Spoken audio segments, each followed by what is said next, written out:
This is a video assignment on civil rights and black power. We'll begin by talking about Watts and Stokely Carmichael. On August 11, 1965, Watts, a predominantly black and poor community in Los Angeles, exploded in a frenzy of rioting and looting. When the uprising ended, 34 people were dead and almost 4,000 rioters were in jail. Property damage exceeded $35 million.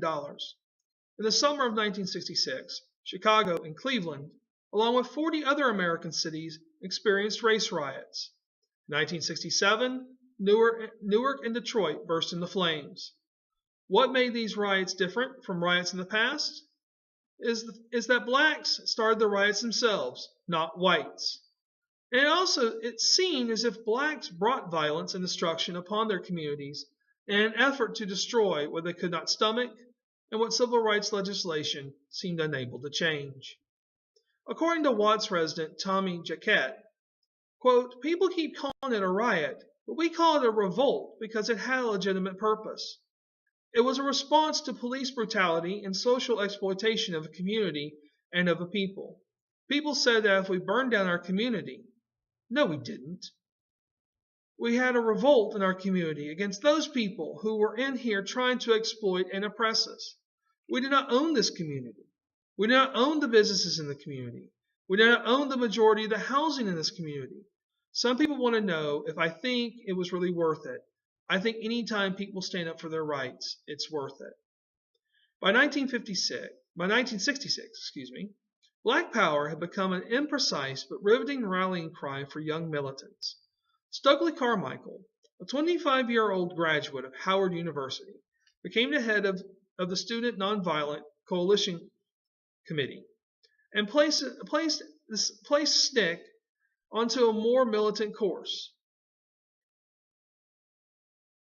By ousting whites from SNCC, Carmichael made the separatist policy of Black Power the official objective of the organization. Carmichael then founded the Black Panther Party in Oakland, California. The Black Panther Party was headed by Huey P. Newton, Bobby Seale, and Eldridge Cleaver, and this group terrified the public with violence. And just because only I like to tell you this, Huey P. Newton actually was a transplant to California. He was originally born in Monroe, Louisiana in 1942, and his parents named him after Louisiana Senator Huey Long. You might remember him from the critics of the New Deal. Another story about Newton. He listened to Bob Dylan's album, Highway 61 Revisited, ritualistically. He told his comrades that the song Ballad of a Thin Man was a metaphor of, quote, how the white man was screwing over the black man. In the 1968 Olympics, which were in Mexico City, African-American athletes Tommy Smith and John Carlos took a stand for Black Power.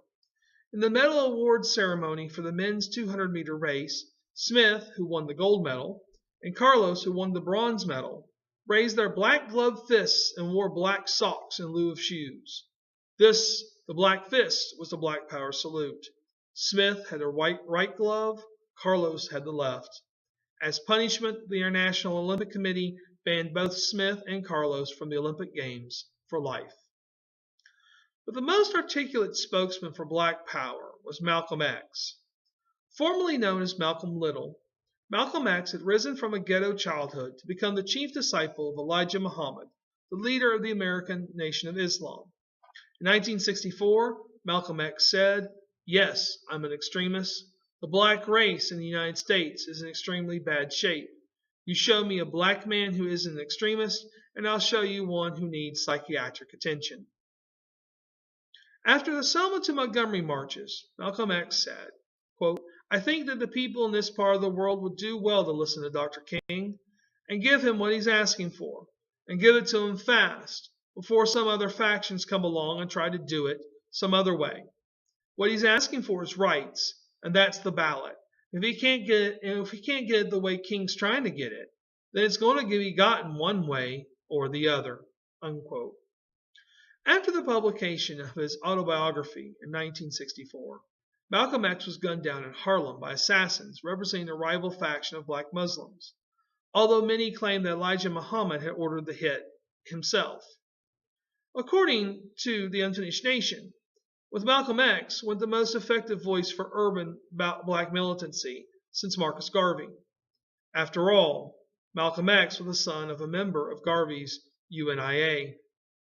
The saddest part of the assassination was that at the time of the murder, Malcolm X had abandoned his anti-white rhetoric and began to preach a biracial message of social change.